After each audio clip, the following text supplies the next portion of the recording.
సమ్మక్క సారలమ్మ వేడుకలకు కేంద్రం 10 కోట్ల రూపాయలను అందిస్తుందని తెలంగాణ బీజేపీ రాష్ట్ర అధ్యక్షుడు రామచందర్రావు అన్నారు. మేడారం జాతరలో అమ్మవారిని దర్శించుకుని మొక్కులు చెల్లించుకున్న రామచందర్రావు అభివృద్ధి పనులపై స్పందించారు. జాతరకు ఇంకా 15 రోజుల సమయం మాత్రమే ఉన్నా పనులు మాత్రం పూర్తి కాలేదన్నారు. దీంతో భక్తులకు ఇబ్బంది పడే అవకాశం ఉందని చెప్పారు.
సమ్మక్క సారలమ్మ దగ్గరికి ఈరోజు భారతీయ జనతా పార్టీ నాయకులు, అదేవిధంగా ధర్మారావు గారు, రావుపద్మ గారు, మా అధ్యక్షుడైనటువంటి బలరాం గారు, శిల్పారెడ్డి గారు, మా పార్టీ నాయకులు చాలామంది ఇక్కడ ఇవాళ మొక్కు తీర్చడానికి రావడం జరిగింది.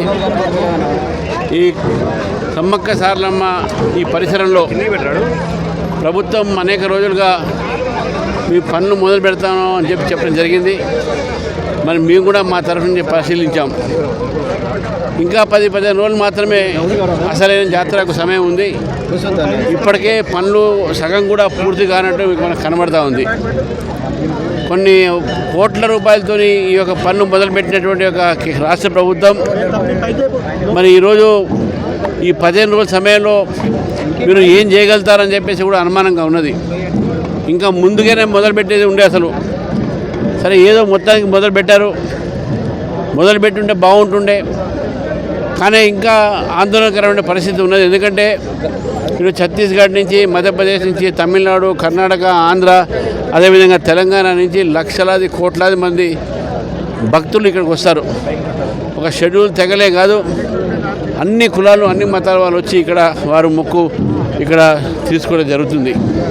కాబట్టి ఈ సందర్భంగా నేను ప్రభుత్వాన్ని కోరుతా ఉన్నాను, వేగవంతం చేయండి, రోడ్లు మరమ్మతు చేయండి. మీరు హెలికాప్టర్లు వచ్చిపోతున్నారు, మీకు తెలియకపోవచ్చు.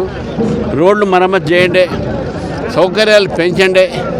చాలా రద్దీ ఉంటుంది, జనం చాలా పెద్ద ఎత్తున వస్తారు. ఇప్పటికీ ఈరోజు ఇంకా 15 రోజులు ఉండగా కూడా ఇంకా రద్దీ అలా బాగుంది. కాబట్టి ఈ యొక్క నేపథ్యంలో నేను భారతీయ జనతా పార్టీ తరఫు నుంచి ప్రభుత్వాన్ని కోరుతా ఉన్నాం, ఇక్కడ సౌకర్యాలు, పనులు అన్నీ కూడా వారు వేగవంతం చేసి పూర్తి చేసి ఇక్కడ వచ్చే భక్తులకు అన్ని సౌకర్యాలు కలిగించాల్సిందిగా కోరుతా ఉన్నాను.